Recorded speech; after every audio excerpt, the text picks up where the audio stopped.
buenas tardes, bienvenidos y bienvenidas una tarde más, y ya van 6, a este ciclo de conferencias al que precisamente hoy ponemos fin. Ciclo dedicado a conocer algo más sobre la familia Coloma y su tiempo. Contamos hoy con todos nosotros para cerrar el ciclo con Míriam Devesa, una buena conocedora de la familia en su conjunto, tema al que dedicó hace unos años su trabajo final de máster, trabajo desarrollado en el marco del Máster Interuniversitario Historia e Identidades en el Mediterráneo Occidental, siglos XV al XIX, ese máster que impartimos en estrecha colaboración las universidades de Alicante, Castellón, Barcelona y Valencia, y que Míriam cursó precisamente en esta última ciudad. Nos advertía la semana pasada la que fuera directora del trabajo, de ese TFM, la doctora Felipe Ors, que no podíamos faltar hoy a la cita porque Míriam nos iba a descubrir aspectos y personajes de los que aún no habíamos oído hablar en este foro y que resultaban muy interesantes.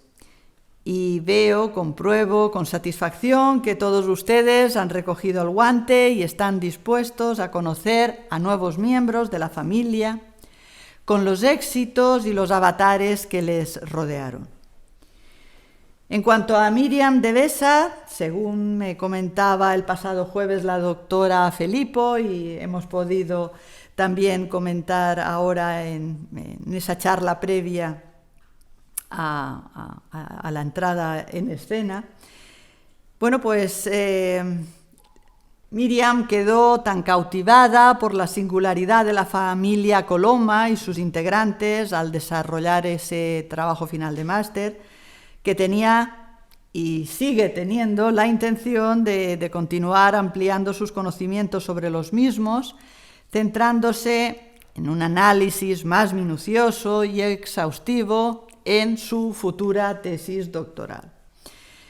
Temporalmente aplazada, pero además muy bien aplazada, porque aprobó las oposiciones el año pasado, oposiciones de secundaria, y se halla actualmente trabajando en un instituto en Pedreguer, ¿no? Bien. Las investigaciones desarrolladas en su momento para redactar el TFM han sido fuente de varios trabajos presentados en diferentes congresos nacionales e internacionales, así como publicados en obras colectivas y revistas de prestigio por Míriam. Entre dichas publicaciones me gustaría destacar unas cuantas. Servicios a la corona y ascensión social entre la nobleza valenciana del siglo XVII, un trabajo presentado al tercer encuentro de jóvenes investigadores en historia moderna, es lógico, ella es muy joven, y publicado en 2016 en el libro Familia, Cultura Material y Formas de Poder en la España Moderna. También, sin duda, metiéndose en cuestiones de género, también Mariana de la Cerda y Leiva, Familia, Trances Políticos y Cultura Material de una noble del siglo XVIII. Artículo publicado al año siguiente en la revista Tiempos Modernos. Los Coloma, virreyes de Cerdeña, Servicios a la corona y ascenso social, recogido en el libro Monarquías en conflicto, linajes y noblezas en la articulación de la monarquía hispánica, o El conde de Elda y la guerra de sucesión, el camino final del ascenso social. Trabajo que forma parte del libro Nuevas perspectivas de investigación en historia moderna, economía, sociedad, política y cultura en el mundo hispánico. Evidentemente, la conferenciante de hoy es muy joven y no ha tenido tiempo de acumular un bagaje tan amplio en cuanto a publicaciones se refiere, como los ponentes que la han precedido en las charlas impartidas hasta la fecha. A cambio, tiene por delante muchos años para seguir ahondando en el conocimiento de los Coloma. Y, por supuesto, otros temas que puedan ser de su interés. Muchas gracias, Miriam, por haber aceptado nuestra invitación, por cambiar durante unas horas, desplazarte desde la Marina donde trabajas y resides habitualmente y venir al Valle del Vinalopó para hablarnos de ese tema que también conoces y que ha sido durante 6 semanas objeto de análisis en este foro. Hoy Miriam le pondrá fin de manera solo temporal, espero, hablándonos sobre ese final del ascenso social, grandeza y ocaso de la familia Coloma en la Casa Condal de Elda. Muchas gracias y adelante.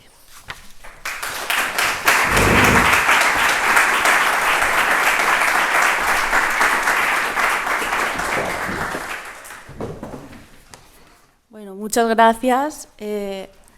Muchas gracias a la organización de este ciclo de conferencias, a la sede universitaria de Elda, la Universidad de Alicante, a la Fundación Paurides y, por supuesto, a Mari Carmen Irles, que ha sido una gestora de todo este ciclo, súper amable y le agradezco mucho la invitación. Bien, lo que vamos a tratar aquí hoy es fruto de una investigación desarrollada hace algún tiempo, como comentaba Mari Carmen, tutelada por mi mentora Amparo Felipo en la Universidad de Valencia.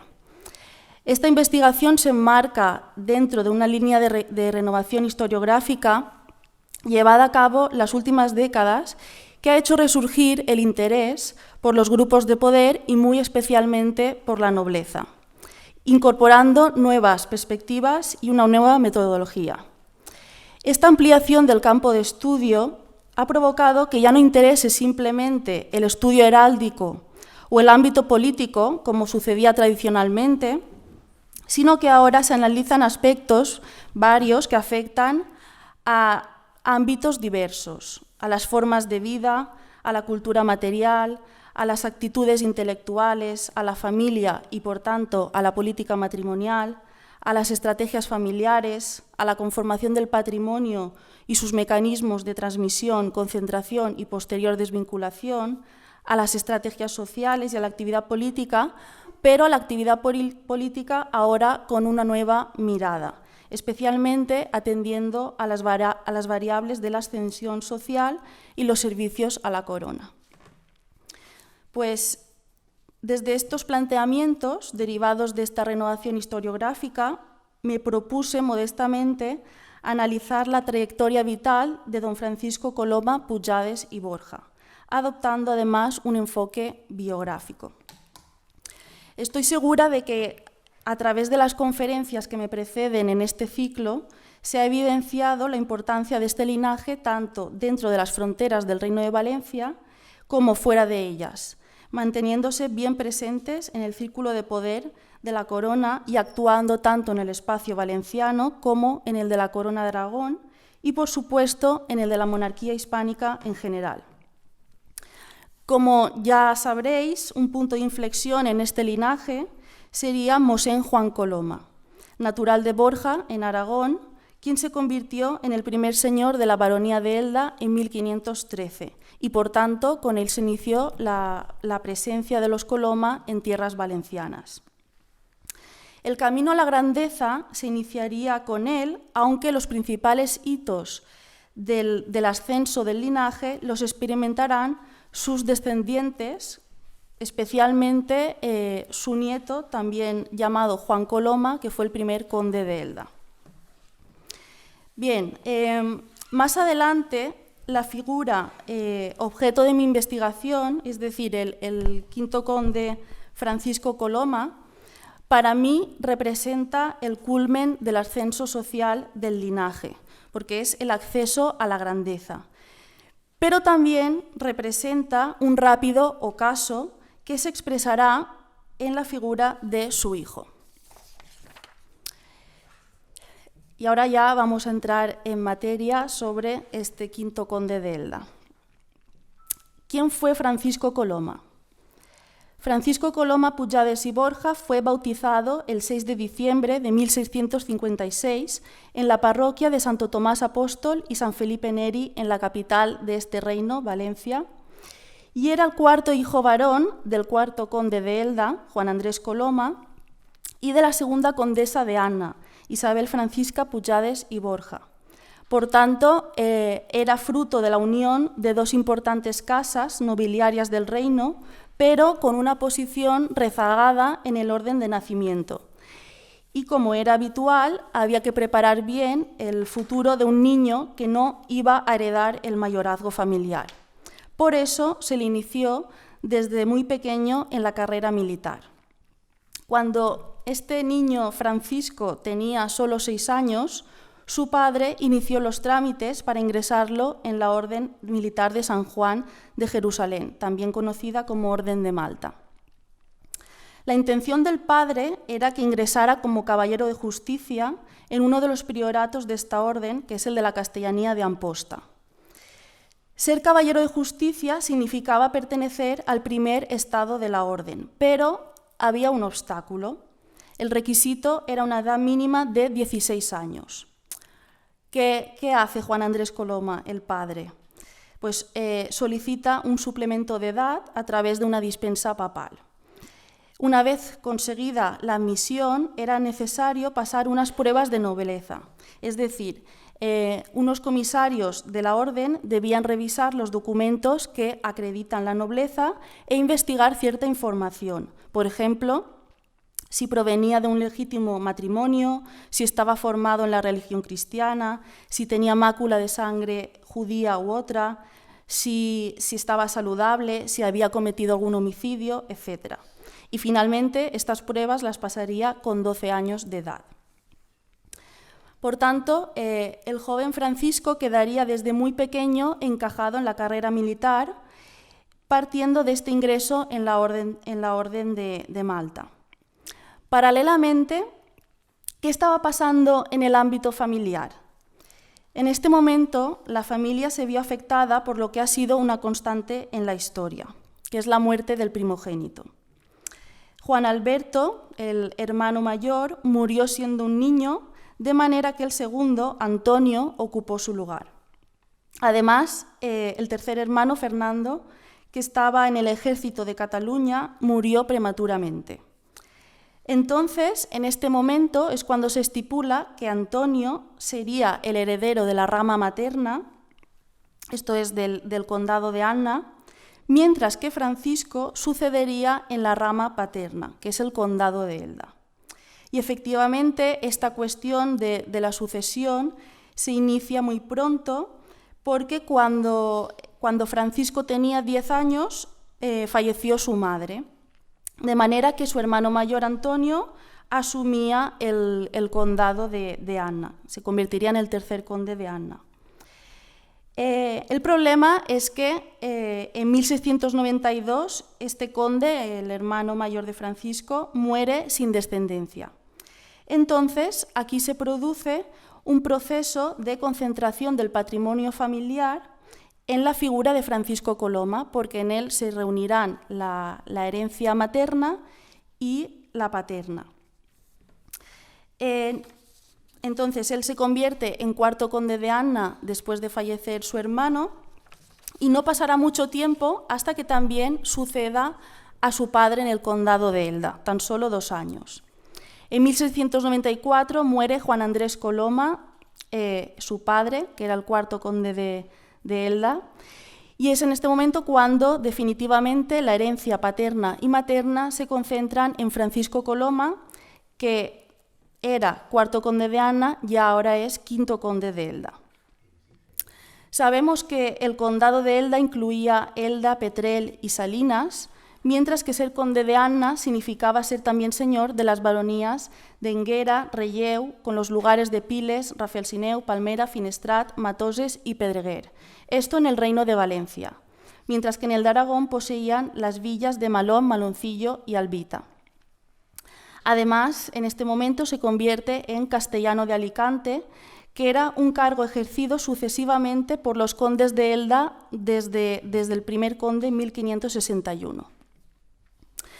Pues esto suponía una nueva realidad para Francisco y los planes tenían que cambiar, porque ahora tenía que abandonar el hábito en la Orden de Malta, porque ahora como conde debía asegurar una descendencia y por consiguiente acordar una buena alianza matrimonial, con dos finalidades. Por un lado, perpetuar esa descendencia y por otro, aportar un nuevo patrimonio, influencia y respetabilidad, contribuyendo a ese concepto del honor tan ansiado por la nobleza. El matrimonio que concertó Francisco en 1695, cuando él tenía ya casi 39 años, nos puede indicar el nivel de su posición, porque la candidata fue una dama de la reina. Era Mariana de la Cerda, Leiva y Rocabertí. El padre de ella era el hermano del conde de Baños, gentilhombre de la Cámara del Rey, maestre de campo en los Países Bajos e hijo de Juan de la Cerda, virrey en Nueva España. Evidentemente, este matrimonio aportaba prestigio al linaje Coloma, pero también una rica dote y algo todavía mejor para Francisco. En contemplación a este matrimonio, el rey le concedía la merced del cargo de capitán general de las costas del Reino de Granada, lo que suponía para Coloma una gran escalada en la jerarquía militar. Como avanzábamos, uno de los principales objetivos ahora era asegurar la sucesión y con esta motivación nació un hijo 3 años después, en 1698, a quien bautizaron con el nombre de su padre, Francisco. Fue primogénito y único porque el matrimonio ya no tuvo más descendencia. Llegados a este punto, podemos preguntarnos cómo se gestionaba el condado. Para esta faceta, Francisco Coloma se benefició de la formación y colocación de ciertos parientes, concretamente de 2. Su hermano pequeño, José Coloma, y el tío de ellos, que era el canónigo Carlos Coloma y de quien os habló la semana pasada la profesora Amparo Felipo. El hermano pequeño, José Coloma, actuó como procurador general del conde entre 1697 y 1702, representándolo, por ejemplo, en la resolución de diversas cuestiones familiares y ejerciendo en su nombre la mediación en conflictos municipales entre Elda y Petrel por el aprovechamiento mancomunado de las tierras del condado. Este hermano había recibido una excelente enseñanza, porque primero pasó por la Facultad de Leyes en la Universidad de Valencia, luego Derecho Civil y Canónico en el Colegio Mayor de Cuenca en Salamanca, después se doctoró en la Universidad de Valencia y accedió a la plaza de oidor civil de la Real Audiencia, ocupando la vacante de su tío. Y más tarde accedería a ocupar una plaza de regente en el Consejo de Aragón. Pero a partir de 1702, el conde Francisco se vale de su tío, de la figura de su tío Carlos Coloma, para que ejerza su representación legal en cuestiones como, por ejemplo, otorgar los estatutos y ordenaciones de la villa, de Elda, elevar peticiones de dinero al Consejo de la Villa para aligerar la situación económica de su sobrino y sus gastos en la corte de Madrid, porque efectivamente en 1701 Francisco Coloma y su familia se trasladan a Madrid para residir definitivamente allí. Y aquí se pone de manifiesto el fenómeno del absentismo nobiliario que tanto caracteriza esta época para situarse en el círculo más estrecho de la monarquía. Pues este tío, Carlos Coloma, tenía a sus espaldas también una brillante carrera. Era canónigo, sumiller de Corts del Rey, abogado patrimonial del Reino de Valencia, rector de la Universidad de Valencia, oidor civil de la Real Audiencia, etc. En 1703, el conde vuelve a Elda y en diciembre toma una medida un tanto polémica. Dado que las villas del condado no poseían delimitaciones entre ellas, para evitar desavenencias entre los habitantes de las respectivas poblaciones, pues el conde fija los límites. Aquí, según Navarro Pastor, el trazado del límite se hizo rozando el casco antiguo de Elda, mientras que a Petrel se le dejaba una distancia de unos 2 kilómetros hasta las primeras casas del casco urbano. La causa de esta decisión, Lamberto Amat la atribuirá a las posturas contrarias del bando del condado y el conde adoptadas en la Guerra de Sucesión. Pero esto no parece posible porque en 1703 las posturas no estaban todavía definidas. Por su parte, Navarro Pastor considera que el motivo fueron los sucesivos pleitos mantenidos entre el padre, el anterior conde Juan Andrés Coloma, y la villa de Elda años atrás. Pero pues, esto tampoco encontramos evidencias concluyentes que lo respalden. Y aunque no hubo ninguna protesta oficial por parte de la villa, parece que la relación entre señor y vasallos ya no volvería a ser muy complaciente, porque en la Guerra de Sucesión efectivamente estarán en bandos opuestos. Y esto nos lleva ya a situarnos en el ámbito político y militar. ¿Qué nos indica la carrera de Coloma? Sin duda que el deseo de ascensión social funcionaba como una potente motivación para situarse al lado de la monarquía y ejercer los servicios requeridos por esta, un fenómeno que estimulaba a la nobleza a actuar deliberadamente en el terreno político y militar. Así, retomando el tema de la carrera militar del conde, en su caso se reunieron dos realidades ideales para alcanzar una gran escalada en la milicia, que son los méritos personales y el peso de la sangre, del linaje. De esta manera, una vez que había ingresado en la Orden de Malta, lo encontramos sirviendo en los ejércitos reales. En 1684 es capitán de Infantería Española de la Armada y Ejército del Mar Océano. Ese mismo año le ofrecieron un cargo superior en el Ejército de Cataluña, al que pasará como capitán de caballos coraza que servían como arcabuceros. Su prestigio va en aumento, por lo que el rey le concede en 1691 el cargo de maestre de campo de un tercio de infantería española en el estado de Milán. Y por último, como ya hemos comentado anteriormente, con motivo de su matrimonio, el rey lo promocionará, culminando su carrera militar con la Capitanía General de las Costas del Reino de Granada. Entonces, esto significó un ascenso muy apreciado, porque sabemos que el ejército constituía una de las principales vías para la escalada social. Pero además era muy habitual entre la nobleza compaginar los servicios militares con el ejercicio de funciones políticas. En su caso, Francisco Coloma, como miembro del estamento militar del Reino de Valencia, formó parte de algunas de las más destacadas y activas juntas, como la Junta d'Electes d'Estaments en el tránsito del siglo XVII al XVIII, o la Junta de los 36 de la Costa, o la Junta d'Electes d'Obres i Hisendes para la visita de la costa, aunque es cierto que su presencia fue escasa debido a que había cambiado de residencia a Madrid en 1701. Por lo que tendrá que delegar la voz en otras personalidades.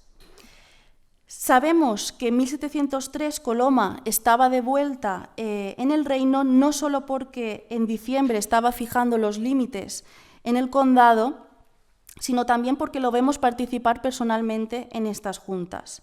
Por tanto, vemos que la milicia era el escenario perfecto para ganarse una fama pública sirviendo a la corona, y además el ejercicio de la autoridad militar desarrollaba un hábito de mando idóneo para ser utilizado en otros campos como el de la esfera política. Y Francisco Coloma es un claro ejemplo.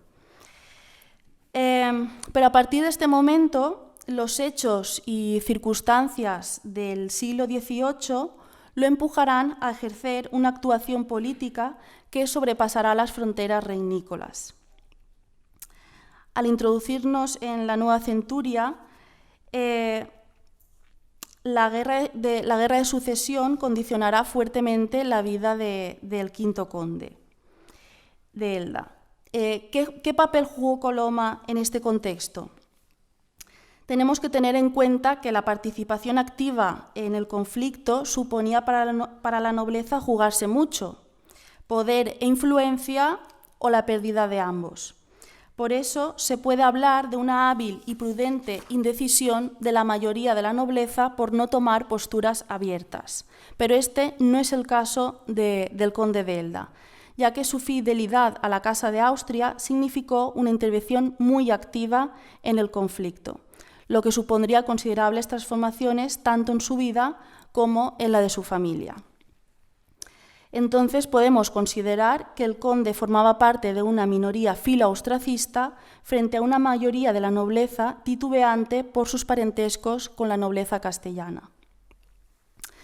Realmente, hasta el verano de 1706, Francisco Coloma no adopta una postura definida, pero las poblaciones de su condado sí que se posicionaron pronto en el bando borbónico, aunque según apunta Lamberto Amat, este posicionamiento no fue unánime para todos los habitantes, dado que una minoría sí que se adhirió a la causa austracista, como por ejemplo hace referencia a los vecinos de la antigua calle de la Tripa.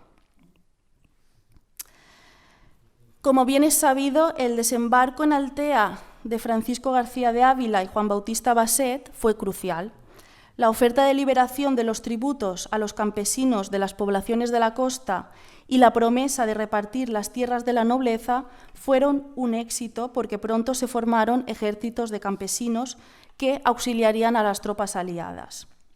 Entonces, la capitulación de Denia el 17 de agosto y la posterior entrada de Basset en Valencia supuso un aumento de la tensión para las poblaciones del condado, que decidieron prepararse para la defensa. Es más, a finales de diciembre se integraron en la Unión de Castalla, que era una especie de confederación de municipios del sur valenciano que se comprometían a prestar fidelidad al Borbón, y entre ellas podemos destacar a Castalla, Onil, Tibi, Ibi, Bañeres, Biar y Monóver. Entonces, durante el corto periodo que Valencia estuvo en manos de Basset, se produjo un intenso proceso de secuestro de bienes a franceses y ausentes borbónicos. Y en este contexto, el canónigo Carlos Coloma, como procurador de su sobrino, el conde de Elda, en julio de 1705, cuando Coloma está todavía en Madrid y no aparece con una postura definida respecto al conflicto, pues en este momento el canónigo solicita a otro de sus sobrinos, el portaveus del general gobernador de Valencia, la extensión de una real provisión de amparo de las posesiones de Elda, Petrer y Salinas y del lugar de Pedreguer. Y además pide que no se permita entrar en ellos con la finalidad, cito textualmente, no inquietaren al dicho don Francisco Coloma y Borja en la posesión que se hallaba. Efectivamente, Carlos Coloma intuía que el patrimonio de su sobrino peligraba y realmente no se equivocaba porque poco después el gobierno del archiduque decretaba la confiscación de sus bienes. Esto es algo que trataría la profesora Amparo Filipo la semana pasada, pero lo tengo que recuperar para entender mejor el contexto de este quinto conde de Elda. Porque este es el inicio de una serie de actuaciones del canónigo Carlos Coloma para salvaguardar el patrimonio de su sobrino a lo largo de la guerra, incluso cuando posteriormente los dos estarán situados en bandos opuestos. Cuando a finales de junio de 1706 las tropas aliadas entraron en Madrid con el propósito de proclamar al archiduque rey de España con el título de Carlos III, hecho que se producirá el 2 de julio, surgió la oportunidad perfecta para varios nobles de manifestar su fidelidad a la causa austracista. Y fue precisamente en este momento cuando Francisco Coloma y su hermano menor, José, que era marqués de Noguera, se declararon fieles a la dinastía Habsburgo junto con otros nobles. Pero ¿por qué el conde de Elda adopta el partido austracista? No hay noticias que evidencien las causas de su decisión, Lo que sí que está claro es que frente a un condado mayoritariamente borbónico, una vida inmersa en la corte madrileña y una confiscación austracista, su decisión fue firme. Por ejemplo, están los estudios de Virginia León Sanz sobre las motivaciones para adoptar la causa del archiduque. Entre estas motivaciones hablan sobre el peso de la fidelidad a la Casa de Austria, ligado a los servicios a la corona. También habla de la obtención de cargos y compensaciones. De hecho, sabemos que Coloma ocupó determinadas plazas en el seno del gobierno del archiduque, pero no hay una evidencia concluyente respecto a esto. Por último, si analizamos la cuestión de las lealtades familiares, tampoco sacamos nada en claro, porque en la red familiar la fidelidad estaba dividida entre los dos bandos. Si lo analizamos, vemos al propio Francisco y a su hermano menor, José, como decididos austracistas. Una hermana de ellos, Guiomar, estaba casada con el marqués de Villatorcas, José de Castellví, quien, aunque formó parte del Consejo de Aragón austracista, Felipe V lo declaró posteriormente libre del crimen de infidelidad. El primogénito de este matrimonio permaneció borbónico hasta 1710, cuando se pasó al lado del archiduque. Pero dos hermanos de este, José y Jaime, fueron borbónicos. Estos Castellví estaban emparentados, a su vez, con los marqueses de Villasor, que eran austracistas. Además, el tío de Francisco, que ya hemos mencionado, el canónigo Carlos Coloma, fue un declarado borbónico, al igual que otro sobrino suyo, el duque de Gandía. Por otro lado, si miramos la familia política del conde de Elda, tenemos al suegro, al padre de doña Mariana, que era borbónico. Entonces, en este caso, determinar el grado de influencia de las lealtades familiares en la opción política se presenta muy, muy complejo. Y bueno, siguiendo con el transcurso de los acontecimientos, cuando el archiduque decide la retirada a Valencia, en septiembre de 1706, lo acompaña el conde de Elda, de Madrid a Valencia. Y aquí los escritos de Isidro Planes relatan que días antes de llegar a Valencia, cito palabras textuales, no faltó quien dijo que el conde de Elda se había vuelto a reconciliar con Felipe V por regocijación de su suegro, y que de orden del rey se había ido a vivir a Madrid. El tiempo manifestará la verdad en estas y otras novedades que escribo. Efectivamente eran rumores que quedaron desmentidos con la llegada de Coloma a Valencia al lado del archiduque. Y lo importante aquí es que el conde figuró entre los sujetos que el archiduque nombró para las diferentes juntas y consejos encargados del gobierno de los territorios que iban ganando al Borbón. Por ejemplo, participó en la Junta de Gobierno y en la Junta Secreta de Guerra, y ocupó la plaza de consejero de capa y espada en el Consejo de Aragón austracista en 1707, un organismo donde se incluían los sujetos más relevantes de la corona de Aragón. Pero ahí su presencia fue efímera y pronto fue sustituido por otro conde. ¿Cuál era el motivo? Un día después de la batalla de Almansa, el 26 de abril de 1707, el archiduque le concede al conde de Elda la grandeza de España. De esta manera, el conde de Elda alcanzaba su culminación en el proceso de ascensión social, accediendo a la capa más elevada del estamento nobiliario. Aquí, el favor real atendía tanto a sus propios méritos como a los de su linaje. Por tanto, Coloma estaba consiguiendo la máxima aspiración de un noble, porque la grandeza permitía considerarse de una nobleza superior. Ya conocemos lo que significó la batalla de Almansa, la derrota de los aliados y la entrada del ejército borbónico en Valencia, procediendo a la derogación de los fueros. En este momento, Francisco Coloma se exilia junto con el archiduque a Barcelona y pasa a figurar entre la lista de traidores elaborada por el gobierno de Felipe V. Y es en este momento cuando se procede a la confiscación de los bienes del conde. Tengo aquí en detalle estos bienes, pero no voy a entrar ahí. En esta situación hay que enmarcar, muy importante y muy interesante, las actuaciones del tío del conde, el canónigo Carlos Coloma, para salvaguardar el patrimonio confiscado a su sobrino en el Reino de Valencia.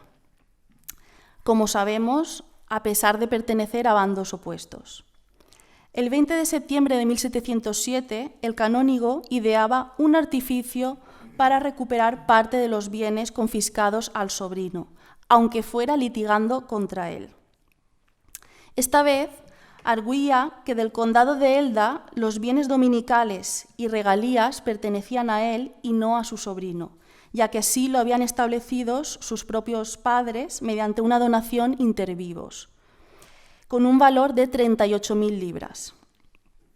Entonces, Carlos Coloma argumentaba que estos beneficios no debían comprenderse entre los bienes confiscados al sobrino, dado que eran suyos y no del conde de Elda, y pidió que se alzara el secuestro sobre ellos. Pero el fiscal del juzgado desestimó la demanda porque los bienes dominicales o regalías estaban vinculados al mayorazgo y no podían haber sido enajenados ni desmembrados de los demás bienes del vínculo. Frente a esta negativa, Carlos Coloma persistió intentando demostrar la enajenación de estas regalías. El fiscal continuó razonando contrariamente y el pleito se alargó a 1708 y se le dio un plazo al canónigo para presentar pruebas documentales autenticadas y testimonios que demostraran su argumentación. Lo curioso es que poco después Carlos Coloma reconoce que su petición no se basa plenamente en argumentos verídicos. Y leo textualmente. Digo que puse pedimento a los 20 días del mes de diciembre del año 1707 en que pedí se alzasen y quitasen cualesquiera embargos que se hubiesen puesto sobre las regalías por las causas y motivos que expresé en dicho pedimento. Y habiéndose hecho concepto por las mismas escrituras de que me he valido y tengo presentadas en este pleito, digo no ser tan cierto como en dicho pedimento aseguré, de que tengo el derecho del dominio de dichas regalías. Pero aún así, el canónigo continuó reclamando las 38.000 libras y además solicitaba que se le asignara una pensión procedente de las rentas de su sobrino porque su apoyo al Borbón le estaba costando muchas pérdidas para él, para el canónigo. La respuesta del fiscal fue de total rechazo, seguramente intuyendo las verdaderas intenciones del canónigo y dándose cuenta de esta maniobra. Y todavía en 1710 continuaba reclamando las 38.000 libras. Al año siguiente, en 1711, muere el canónigo, dejando lista la última de sus maquinaciones para asegurar el bienestar económico de su sobrino, el conde de Elda. Decidió recurrir a una eficaz estrategia cuando redactó un testamento ficticio.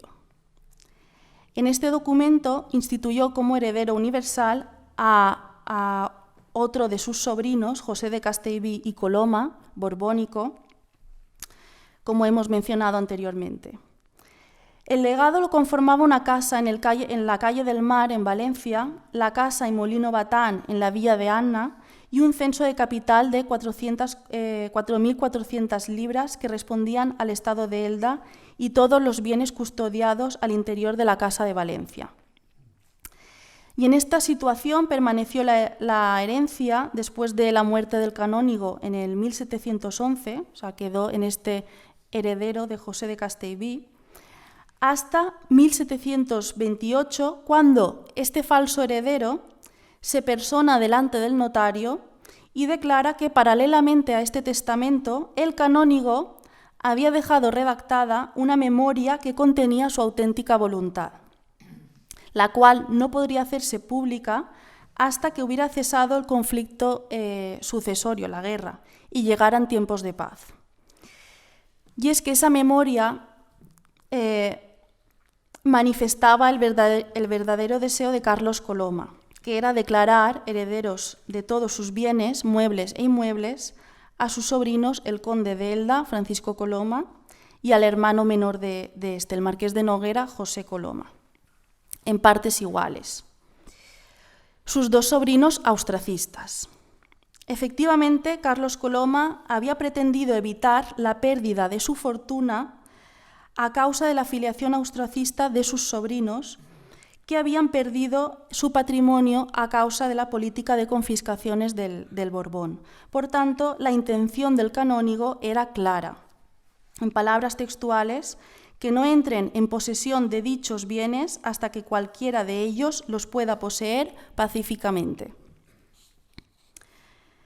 De esta manera, la maniobra de Carlos Coloma nos lleva a considerar un extraordinario fenómeno que merece ser valorado, como es el de la solidaridad familiar, una poderosa arma nobiliaria a la que se recurría en casos de peligro para los intereses y patrimonio de la parentela.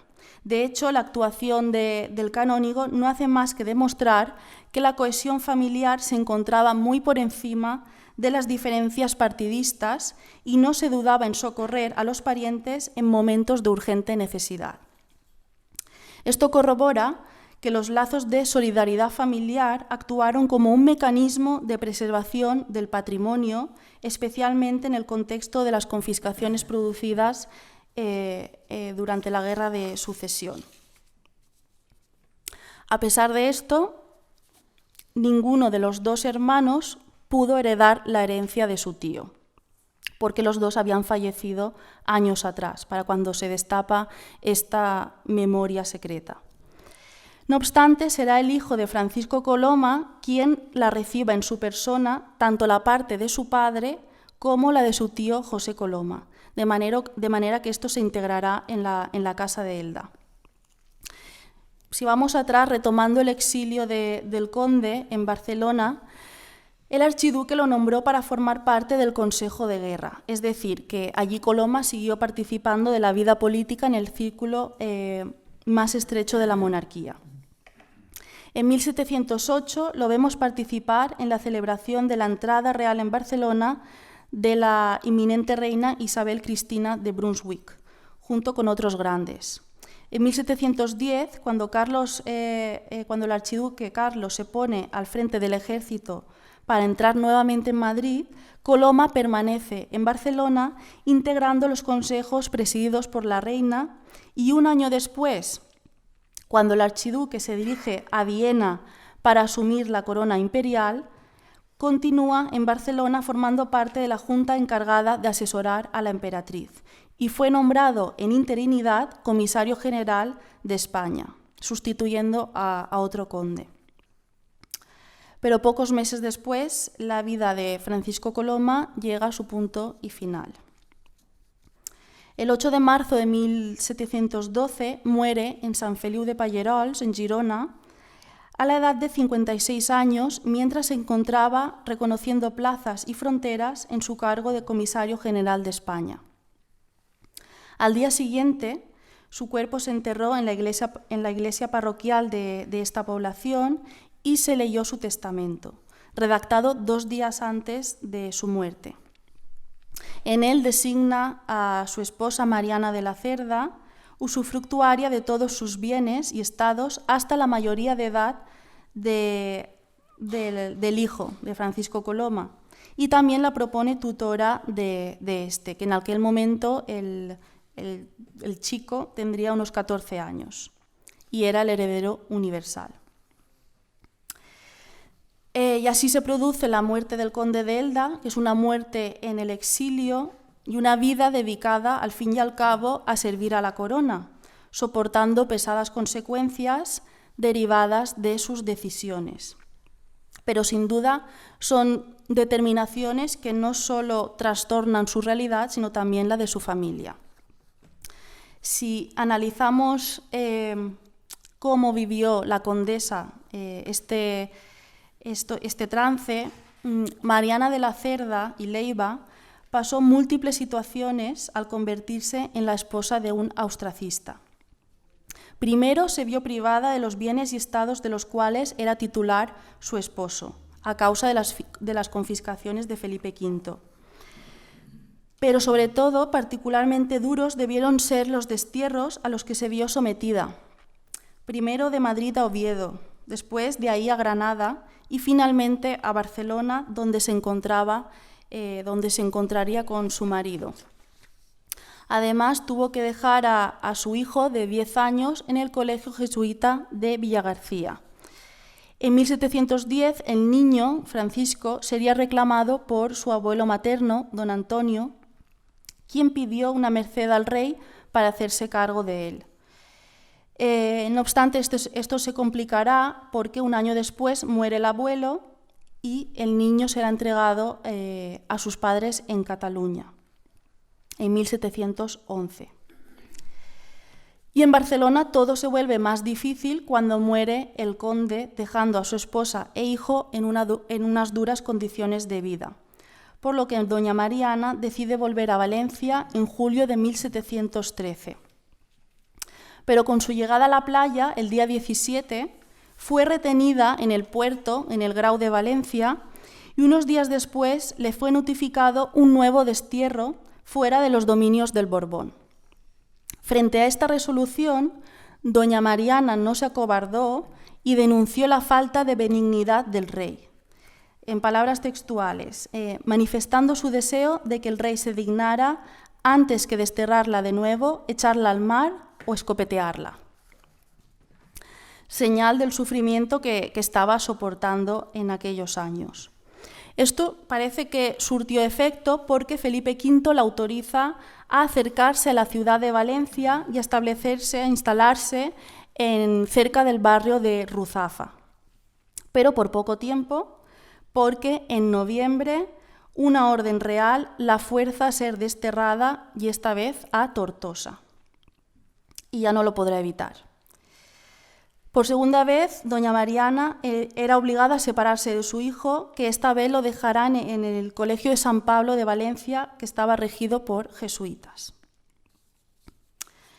Y pasan los años y ya no tenemos más noticias hasta 1722, cuando Mariana de la Cerda se convierte en condesa de Baños por herencia de su prima hermana. Por su lado, su hijo Francisco Coloma y Leiva, en 1724, presentó una demanda de restitución de los bienes confiscados a su padre, alegando que él propiamente no había cometido ningún delito o falta contra el rey. Y finalmente, un año después, conseguirá recuperar los estados de Elda y de Anna, convirtiéndose en sexto conde de Elda y quinto conde de Anna. Pero no la grandeza, porque la grandeza no la reclama. Por tanto, recupera el patrimonio de su padre, pero sobre todo en la figura de este nuevo conde vemos un proceso de ampliación del patrimonio a través de sucesivas herencias, lo que lo convierte en una de las grandes personalidades del momento entre la nobleza valenciana. Primero recibe la herencia de su tío José Coloma, lo que supone el marquesado de Noguera y los bienes libres que habían pertenecido al conde de Anna, don Antonio, el hermano más mayor de su padre. Después, como ya sabemos, recibe la singular herencia del canónigo Carlos Coloma, porque ni su padre ni su tío estaban vivos. Y poco después, su madre, Mariana de la Cerda, seguramente ya cansada, renuncia al condado de Baños y a los títulos y mayorazgos inherentes a él y los pasa a su hijo, por lo que ahora, además, reúne en vida de su madre la herencia paterna y la materna. Es decir, que estamos ante un gran patrimonio en la persona de Francisco Coloma y Leiva. Desafortunadamente lo disfrutará poco porque en 1729, cuando solo contaba con 31 años y sin haberse casado nunca, muere. En un primer momento declaraba poseedor de sus bienes a su primo el conde de Puñonrostro y heredera de los bienes libres a su madre. pero finalmente decide cambiar el testamento, declarando a su madre heredera universal. Esto provocará toda una serie de pleitos porque el primo, Puñonrostro, no se conformó y tomó posesión de los estados rápidamente, de manera que aquí empiezan los litigios entre doña Mariana y el conde de Puñonrostro. De hecho, doña Mariana murió 2 años después, en 1731, litigando contra él y poseyendo legítimamente sus estados de Baños. En definitiva, de esta manera se ponía fin a 216 años de descendencia directa masculina en la historia del condado de Elda. La principal rama del linaje se extinguía y todo el patrimonio acumulado por Francisco Coloma Pujades y Borja, en quien nos hemos centrado, que todavía había sido más ampliado por su único hijo, ahora pasaba a otras manos legítimas por vía femenina. Esto nos demuestra que en contextos de crisis de descendencia, cuando faltaba un descendiente masculino, las mujeres se erigían en la solución legítima para salvaguardar la continuidad y la supervivencia de la casa.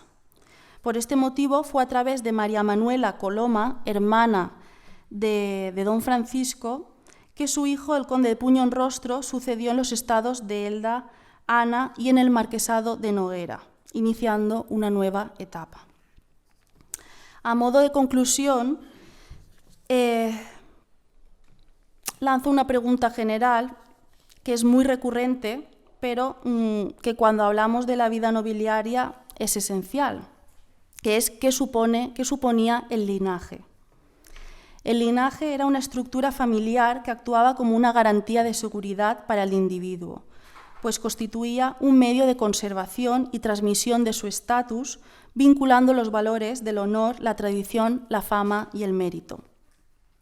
Las normas de agnación, masculinidad y troncalidad ordenaban una descendencia unilineal que tenía el origen en un reputado fundador. El linaje, por tanto, aportaba una adscripción, una memoria, una identidad y actuaba como un mecanismo regulador del patrimonio que, en definitiva, constituía el fundamento esencial para ascender en el poder. El linaje era el eje vertebrador, y aunque cuando hablamos de linaje podemos pensar en él en términos de pasado, lo cierto es que tenía efectos muy activos y presentes en la vida de un noble, y esto lo demuestra muy bien el caso de Francisco Coloma. Un noble que culmina la trayectoria de su linaje y que, gracias al enfoque biográfico adoptado para su estudio, nos permite abordar perspectivas y planteamientos que, más allá de ilustrar sobre un caso particular, nos pueden aportar ideas significativas para un mejor conocimiento del grupo nobiliario en general. Y hasta aquí mi charla. Muchas gracias.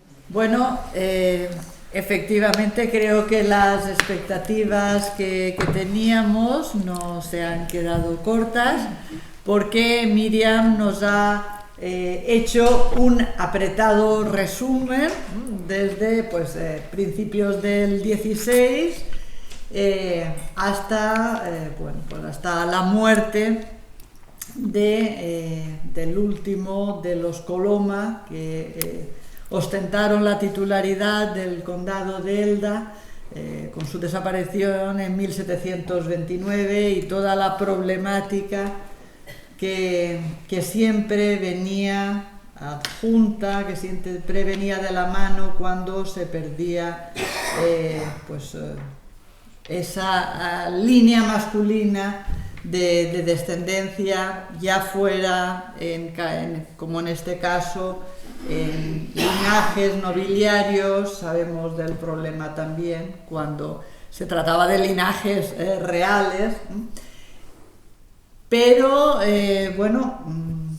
no quiero empezar yo interviniendo, sino que darles paso por si quieren transmitir alguna pregunta, alguna duda, alguna cuestión. Ya han visto que Miriam conoce bien a la familia. Si quieren abundar en el último o en los últimos Coloma, o si quieren plantear cualquier otra cuestión que no haya habido tiempo de plantear en estos días pasados, quizás Miriam esté dispuesta a contestarles. Miriam, enhorabuena por la charla, muy interesante. Yo quisiera hacer una aclaración y una cuestión. La aclaración es lo del tema del término de Pedrell, que es un poco una leyenda urbana que Alberto Navarro y la Berta más tuvieron. En realidad los términos ya estaban fijados. Ahora que era muy bonito decir esa rivalidad del de Pedrell, las personas que estaban ya fijados, y de hecho, una cosa que no tienen en cuenta es que si hubiera sido así, Salinas era una pedanía de Elda, por lo tanto, si sacamos cuentas por el kilometraje, Pedrell no tenía mucho más término que Elda, ¿no? Pero bueno, realmente es una leyenda urbana que ha sido repitiendo, en realidad no tenía por qué llevarse permanente con Pedrell, ¿no? Vale, pero bueno, al margen de esta aclaración, ¿no? Que hice una reflexión, ¿no? Que era sobre el tema del asentismo nobiliario, que yo creo que se ve muy bien en los Coloma, ¿no? Y era una reflexión, ¿no? Y cómo también hay un distanciamiento entre el noble y el vasallo, ¿no? En el siglo XVI, los Coloma, o los señores, como también los marqueses de Elche, también son nobles presentes, los que, la sensación que ellos justifican, digamos, su presencia, donde en el caso de Juan Coloma, el primer conde, tú ves en las cartas cómo tiene una relación con sus vasallos directos, ¿no? Y cómo poco a poco, y sobre todo con los moriscos, ves cómo cada vez los vasallos piden más derechos, y a la vez los señores se van alejando del territorio, se van a Valencia, ya empiezan a gobernar por gobernadores, y en un momento dado ya van a Madrid. Y al final se rompe esa relación, digamos, de señor protector, y con el quinto conde de Elda me parece muy interesante porque vemos varios aspectos. Lo primero, cómo se produce una guerra civil en Elda, digamos, pero quienes mantienen el contacto con el conde son los que tienen más vinculación, digamos, como de vasallaje o de intereses, pero ya vemos cómo se ha roto, cómo se ha roto la relación. Y de hecho hemos documentado cómo el conde de Elda entra con tropas inglesas y saquea al pueblo en uno de estos. Y también, por otra parte, no sé qué opinas tú, cuando le dan la grandeza al conde de Elda, la sensación como es un premio que le dan, porque macho, lo has perdido todo ya. Entonces, más que un premio, es decir, mira, chico, te doy esto, pero tío, porque te has quedado sin patrimonio, te lo has jugado, a ver si, porque claro, si llega a salir, o sea, sería el noble más, pero le salió mal. Al final fue una jugada. Sí. Si el tío en ese momento lo pensó, oye, si le sale chinchón, pues imagínate, ¿sabes? Pero yo creo que a él le sale mal, ¿no? Yo no sé cómo lo ves tú en esas dos cuestiones, ¿no? Si la ruptura, digamos, con los, porque ya lo que, al menos en el caso concreto de él, no sé en otros lugares, hay una ruptura muy clara con los nobles. Ya el noble es un tío que está en Madrid, la gente no tiene prácticamente apego con ellos, incluso hay un continuo odio claro, ¿no? Cosa que en el 16 no, es al revés, ves cómo hay una vinculación, ¿no? Sí. No sé tú qué opinas de esa cuestión, ¿no? Sí, ese cambio es notable. Como tú decías, se ve como el primer conde está muy presente también, ese carácter de proteger y de estar muy pendiente. Y luego sí que yo creo que es a partir del tercer conde, Juan también, que ahí ya sí que se ve como se va para Valencia y empieza el distanciamiento, y ya se hace más grande con Francisco. O sea, sí. Hay una cosa curiosa, ¿no? En Petra hay un documento que intento buscarlo, pero no me da la vida. Pero bueno, que está documentado por un historiador, que el tercer conde de Elda da dinero a quien delate quién le ha disparado por la puerta de su casa. O sea, entendemos que alguien le disparó. Entonces no sé si hay un tema de inquinas ya con los vasallos. Relaciones más complicadas que ya en tiempos del cuarto de Juan Andrés, Ahí sí que hay mucho lío. Y luego lo que decías de la grandeza, la verdad es que por eso me preguntaba qué podía motivarle a decidirse a optar por el archiduque, porque realmente pues parecía que le salía mejor quedarse en el bando borbónico, ¿no? Por tema de su tío, del condado, la habían confiscado, antes de él posicionarse ya le habían confiscado en el verano anterior su patrimonio, pero aún así, o sea, parece que lo tenía muy, muy claro. O sea, apostó y ganó y perdió también, porque a nivel de honor, la grandeza es lo que culmina, pero claro, lo que le repercute en su vida y lo que pierde... Es una grandeza que luego no la tiene, porque como el que se está hablando perdedor, tampoco le sale bien. En ese momento sí. A sus descendientes en el sitio de Alfonso XII o algo así, ¿no? Sí, sí, sí. Se reconocen, ¿no? Pero bueno, pero le salió mal, pero si llega a salir bien, claro. Yo creo que fue una apuesta en ese sentido. No le salió bien. Bueno, decisiones.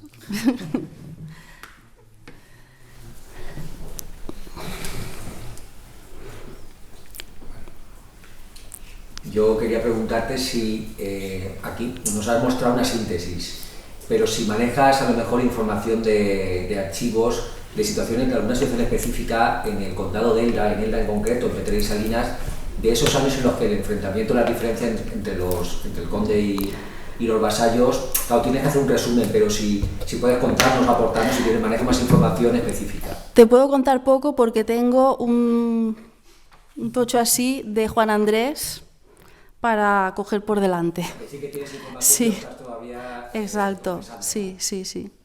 Sí, pero da para mucho el cuarto conde.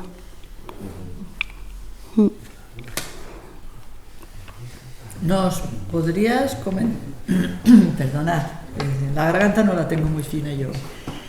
¿Nos podrías comentar algo, porque sé que conoces bien y bueno, pues como tenemos aquí unos minutos, la vertiente de la condesa, de Mariana?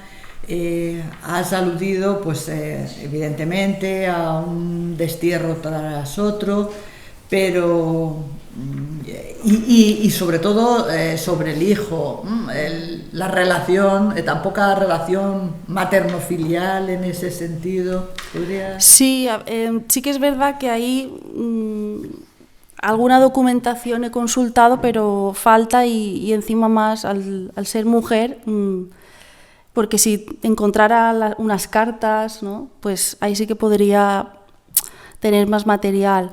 Pero lo que más información me ha aportado ha sido el inventario de bienes después del testamento, para entenderla más como mujer de su época, estilo de vida y sobre todo porque de ahí pude hacer el análisis de su biblioteca y después de sus bienes personales y pues era una mujer muy colocada en los intereses de su tiempo, en arte, pintura, religiosidad, y tenía un oratorio propio en su casa de Madrid.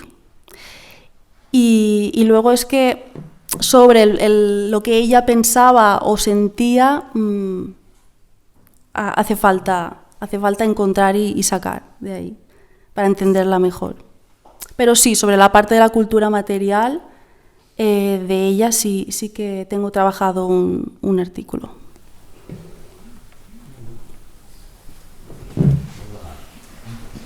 Sí, adelante. A mí me interesaría un poco profundizar en algo que ha dicho o ha apuntado Miguel Ángel, en el tema de la economía, de la relación entre los condes, o el conde de Elda, y la economía local. A veces el patrimonio no sé dónde colocarlo, si en gastos o ingresos.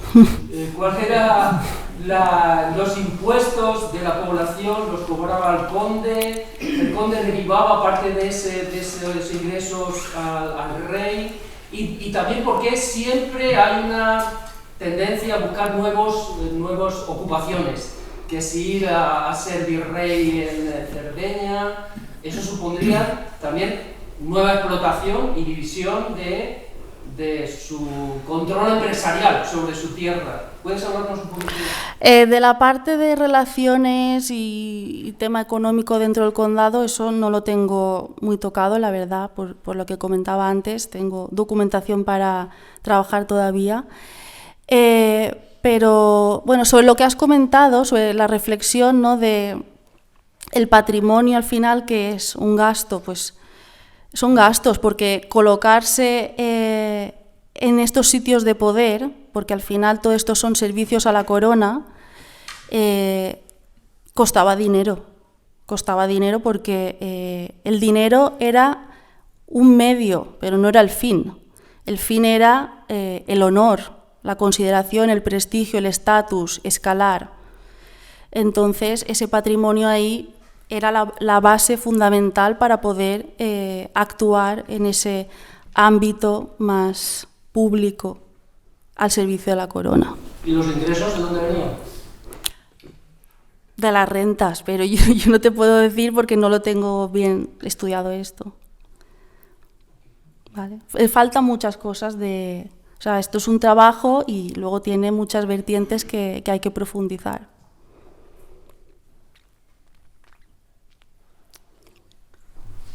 ¿Alguna otra cuestión? Si no, yo lanzo una al público que me ha surgido a tenor del comentario que ha hecho Miriam sobre esa calle de la Tripa. ¿Ha pervivido hasta nuestros días o no? ¿Sí? Es una calle estrecha que de alguna manera sirva de límite, como todo aquí no existe ya. No existe ya, pero sí, bueno, el castillo no, pero sí por los suelos. Pero... Es un tema muy interesante, ¿no? El tema la guerra de sucesión en Elda fue muy importante porque generó, por lo que estamos, una pena que no esté en el castillo, porque él ha investigado todos estos temas, ¿no? Y todo lo que apunta que fue un cisma muy importante. Y de hecho hay antes de lo que estaba comentando, que hay un personaje que es Felipe de Valera, que es hijo de un gobernador del conde, que va a ser un general muy importante ostracista. Entonces, todo apunta que es ese cogollo que está, digamos, todavía con el conde, quienes todavía son ostracistas y mantienen un poco la llama de... Pero, sin embargo, es el resto de la ciudad es borbónica, aparte todo el sur de esto. Y, bueno, pues está el archivo histórico para poder investigar, que eso también es un tema a ver qué es lo que sucede. De hecho, Israel encontró el tema del saqueo, hay varios comentarios y es interesante. Pero en la documentación, en el archivo, a nivel local... A nivel local, sí. Está para el 18... Sé que el escribano es un poco chungo, también te lo digo. Nos tocó uno malo, porque Israel no lo comentaba. No sabía escribir. Estas cosas ¿sabes cómo son? Un documento antiguo y lo lee de maravilla, y luego llega uno que hace y ni manera. Israel se quejaba de eso, dice, me ha tocado el escribano con la letra más terrible, pero bueno... Vamos, es interesante, hay documentación.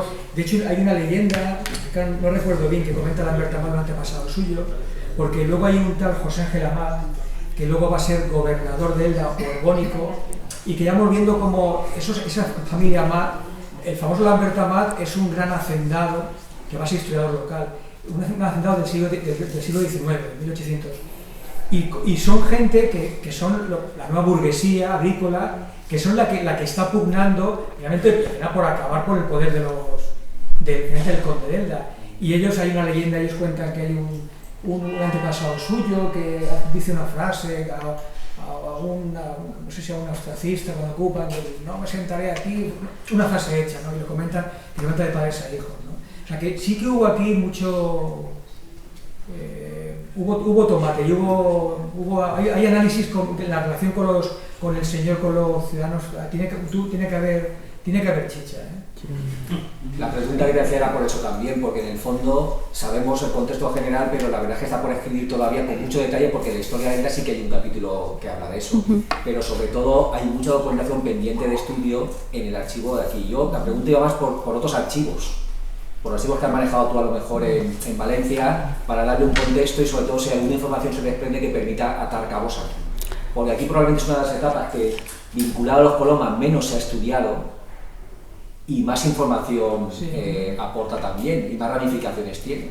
Entonces yo creo que ahí tendremos que trabajar en un futuro con la aportación del archivo local y lo que se pueda aportar también con otros archivos que permitan ir completando ese puzzle, porque en realidad el foco se ha puesto más en el 16-17, el 18 también, pero en ese contexto Israel Castillo ha avanzado mucho, pero yo efectivamente creo que hay mucho que contar todavía y sobre todo que podemos encontrar información de detalle. Quiero pensar que es así, porque efectivamente esa situación da mucho juego, la de la división de posturas o de posiciones entre el conde y la villa. Es que eso es un tema interesantísimo que yo, por mi parte, no sabía que te conservabais la documentación y entonces... Y luego también ves la complejidad. Muchas veces se tiende a hacer una mirada. El caso pasa como las Germanías, muy de Valencia capital, ¿vale? Aquí todos fuimos ostracistas y no es así. O sea, el sur de Valencia era borbónico, pero vamos, totalmente, ¿no? Y muchas veces las sutilezas, ¿no? O sea, a veces no, cuando no, el noble cuando era ostracista. Muchas veces se venden como unas funciones generales, ¿no?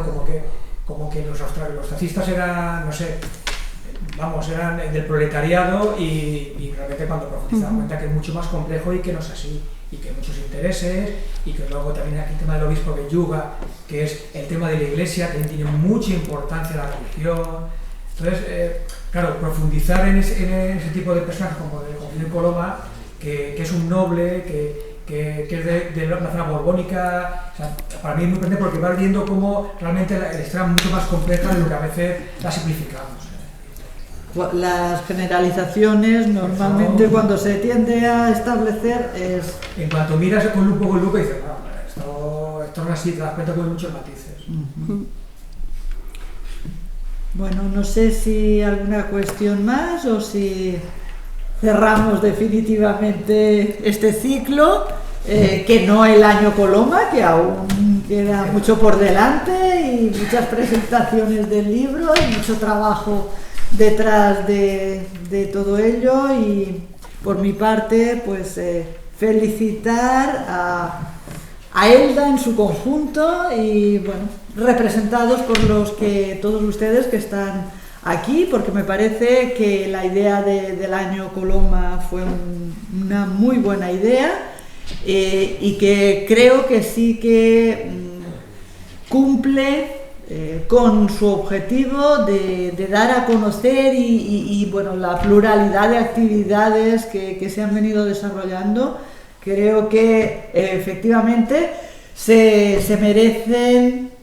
merecían ese premio que bueno, en este caso no sé si al turismo como se ha dado en Onda Cero o no, pero igual, pero creo que es una manera de reconocer el trabajo que habéis estado haciendo a lo largo de todo el año y de mucho más que este año Coloma, porque evidentemente si no hubiera habido un trabajo de muchos años, de mucho tiempo, de mucho esfuerzo, pues ni siquiera se hubiera pensado en la idea del año Coloma.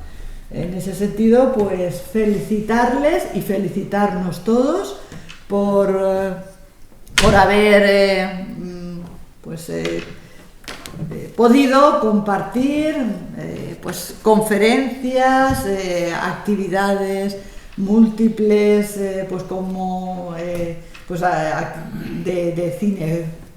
cine, teatro, musicales, etcétera. Y también creo que ha sido una muy buena idea el que los pequeños de los colegios hayan trabajado este tema para que no se pierda, aparte de las rivalidades y ese olvido en el que evidentemente pues había quedado, yo creo que muy comprensible, la figura de los Coloma, pero porque los señores y los vasallos pues evidentemente nunca están en el mismo lado, pero creo que el pasado no debemos olvidarlo, sino recuperarlo. La historia es importante porque de ella aprendemos mucho, y en ese sentido pues mi aplauso para todos los que estáis pues dando el callo en el día a día y trabajando muchas veces en la sombra, pero para abrir y darnos a conocer. Creo que el trabajo en equipo es fundamental en este sentido, que la universidad debe estar abierta pues a todos los peones de base que estáis y bueno, con muchísimas publicaciones, con muchísimo y lo que hemos hablado a lo largo de estas semanas. Hay que intentar abrir y que ese trabajo que se realiza aquí pues vaya pues a esas bibliotecas, a las bibliotecas universitarias, y para que se pueda conocer y con el apoyo de unos y otros, pues que seguir progresando, seguir adelantando, avanzando en el conocimiento de la historia, que creo que es nuestro común objetivo. Pues muchísimas gracias por su fidelidad y bueno, espero que nos podamos ver en un futuro, encontrarnos en nuevos foros.